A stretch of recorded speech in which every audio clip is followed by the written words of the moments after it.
You know, we'd kind of been in a little bit of a funk there, and we challenged them, and they answered the call, and it was really good to see, and that kind of tells me that the guys they want to win, and they're willing to pay the price to win. So we went down there. I thought early on we had some opportunities to take control of the game, and we floundered around a little bit, and then at the end of the half we really made a great push on both sides of the ball to extend the lead.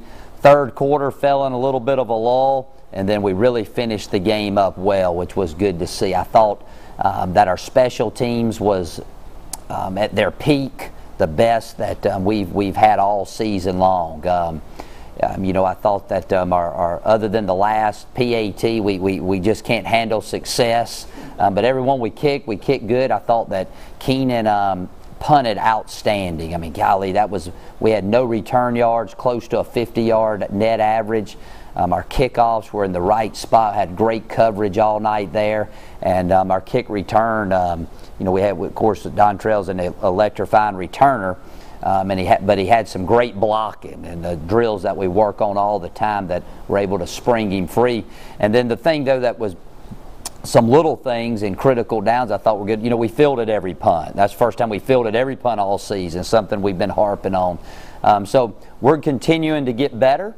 Again, we have a lot of room for improvement. I don't think we've reached our potential. We haven't played 60 complete minutes of a ball game yet, something that I would like to see us do better. But again, going on the road, winning in that fashion, especially after us not playing very well the previous 2 weeks, I was really proud of our guys. Any questions? Y'all were picked second in the league at the beginning of the season. You're 3-3 overall right now. Has anything surprised you about the way the season's gone? Well, I wouldn't say surprise. You never know going into a season. You know, I mean, you guys picked us second. You know, our goal is to be first. You know, we're still, this is still a process, and we talk about it all the time. I mean, it's a process of building a team, building a program. So, you know, nothing surprises me. You just don't know yet. We got to teach our guys how to win.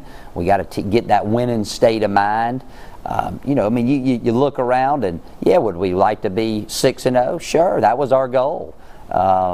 Would we like to be 5-1 realistically? Yeah, we've had a chance to be 5-1, but we've also had a chance to be no worse than that. I mean, it goes both ways. You know, we're 2 games better than we were last year at this point in the season. You think the previous 5 years before I took the job only had 13 wins. We're up to 9 in a year and a half. So we're making good progress, not at the rate that I would like to. I like to win them all, but hey, what's done is done. I mean, you know, once I get through talking to you tonight, and I talk to Neil on the do the deal tonight, and then in the morning I do my statement on our little press conference. You know, as far as I'm concerned, last week's over. The previous 6 games over. We're worried about Eastern Illinois now. That's the only thing that matters to our team this week. Surprise, you know, in this game you're never surprised. Talk about the running backs.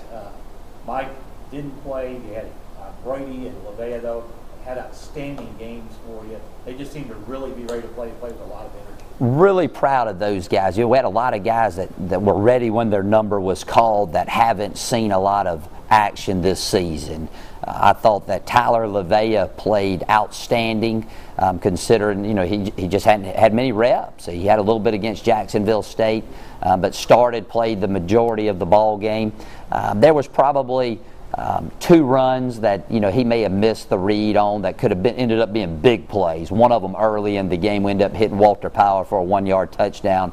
He probably would have scored if he had hit the hole just right, but he blocked well. He caught the ball good when he was asked to, made some good key 3rd down runs, and just ran hard. So I was real proud of him.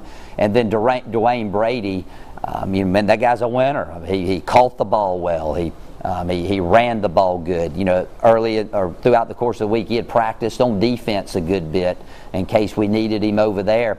But, you know, you take guys like that, they're the ultimate team players. They'll go down and they're the guys you see the most because they're getting the ball the most, and they go down and score a touchdown, and then you see them line up on the kickoff team and run down there and make a tackle. So I was really proud of both of those guys stepping up when their opportunity arose. Was Mike's thing just the coach's decision there, injury? What was the deal? Well, I guess the best way to put it is, during the course of the week, you have to earn the right to play on Saturday by practicing hard. And that's how we determine who's going to be the starter, who's going to get the most playing time.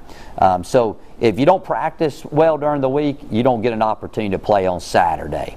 And of course, I'm very disappointed because he is a good player. But man, you got to be a good team player, and you got to practice hard. And this week, if he doesn't practice hard, he won't play on Saturday. And if that leaves us really with one running back, because Dwayne's more of a receiver, running back guy. And if anything go down on them, we'll just go no backs. We won't play with a running back. So it's really up to him whether he wants to play Saturday or not. On defense, it seemed like at certain points the lack of depth showed up, but at certain points it didn't. So how are you guys gelling with some new faces in there and some rotation? We gave up 2 big plays in the course of the ball game, and we preach all the time, no big plays, but they had us they ran by us one time on a post route. I thought had a good call on, and then the reverse option pass, we'd never seen them do that before. When they put that guy in the game, Kelton in the game, they'd always run the option or run the ball with him, and they schemed us up pretty good on the play. And I don't care if you practice the guy motion, he cracks in and goes vertical. If you play an option team, you could practice that every day, and that is a very difficult play to stop. So gave up 2 big plays, but we did bow our neck there in the fourth quarter. We forced them to miss a field goal, which was a very pivotal series of events, forced them, and then we went down and scored. Yeah, we got to get a little bit better play out of our front 4. I mean, those guys, we got to get more production out of them. And one thing right now is we're just not getting very much pressure on the quarterback. And really the only way we do that is if we bring one more they can block or bring a corner off the edge. So those guys, we got to get some more production out of them. But all in all, we may have got worn down a little bit there at the end. It's going to happen just because we just don't have that many guys to play over there right now. But I thought that Dontrell played the quick game really well, played well, and what's happening is they're finding where he is and they're going to the other side. So we got to have another corner with Skinner out. We got to have another corner to really step up for us. And you moved Dexter back to offense. So do you feel like the other guys are stepping up? Well, Dexter, played the majority of the game on defense. He started on defense, and then we put Victor Daniels in there. But we got a couple guys that are going to be questionable this week on offense. You look at Arthur Brackett may be out, Ricky Mitchell may be out at receiver with some ankle injuries, and depending on our running back situation, we decided that we needed Barnett more on offense this week. He's a good team player. I hate to keep switching him up, but we need him if what we need to do is start playing Dontrell both ways and let him play some receiver as well.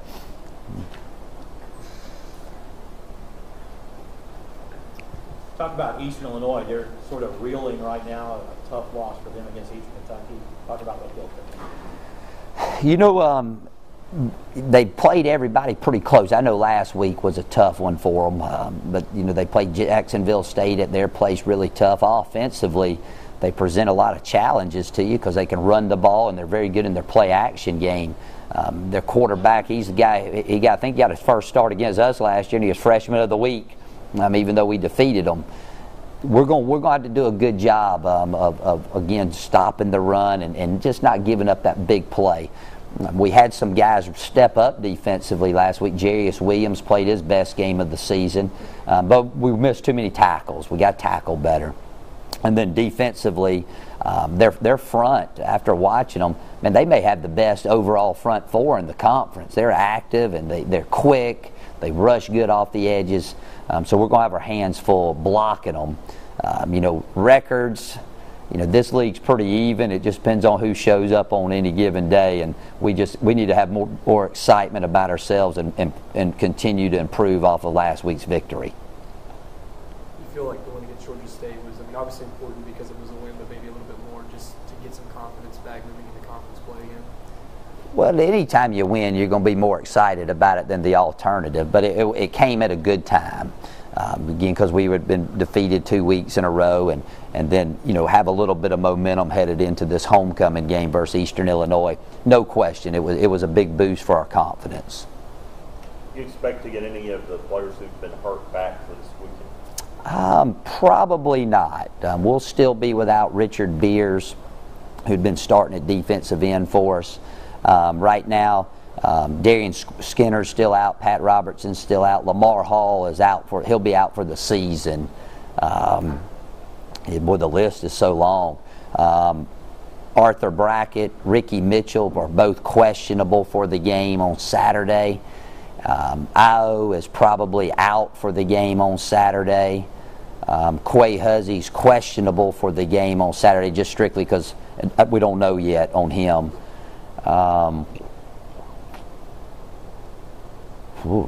Chris Dansby, who's been playing some backup linebacker, he's questionable for Saturday. That may be it. So it leaves us with at least 22. How do you feel about playing a game in the homecoming atmosphere? I know some coaches don't really like that at all.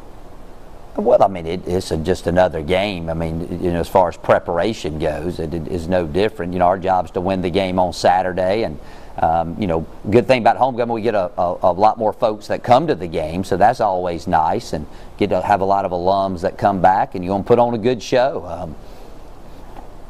We play Eastern Illinois at 3 o'clock. Whether it's homecoming or not, we got to be ready. What was your impression last year going through your first homecoming at Murray State?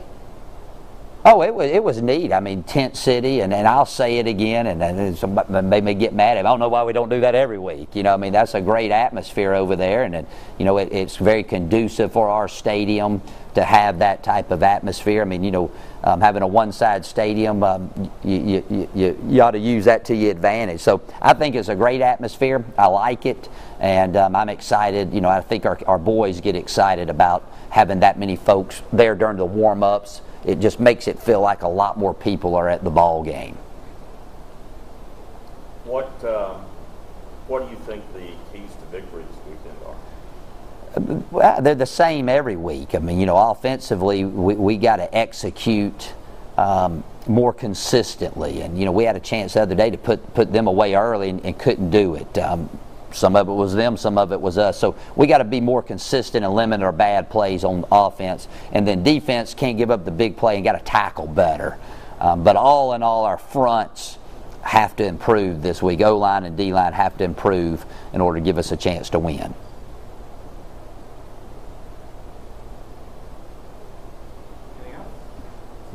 Coach, Eastern Illinois is only giving up 160 pass yards per game. Do you feel like you'll have to attack, via the passing game, or do you feel like it's going to be the running game that's going to get it done, or a little bit of both? I never look at those stats. Like I say, they may not have played anybody that throws the ball very much, so you don't ever know. We're going to do what we got to do to score. Bottom line, keys to success in the game is every week is defense. You got to stop them. Offense, you got to score one more point than they do. And the special teams, you got to attack and make a big play there to turn the course of the ball game in your favor. If they give us the pass, we're going to take it. They give us the run, we're going to run it. And a lot of times you don't know. Our offense is a little bit unique. Not a lot of more people are going to it, but it's a little unique. You really go in the game and you don't have a clue how they're going to play you. So we'll have to wait and see on Saturday.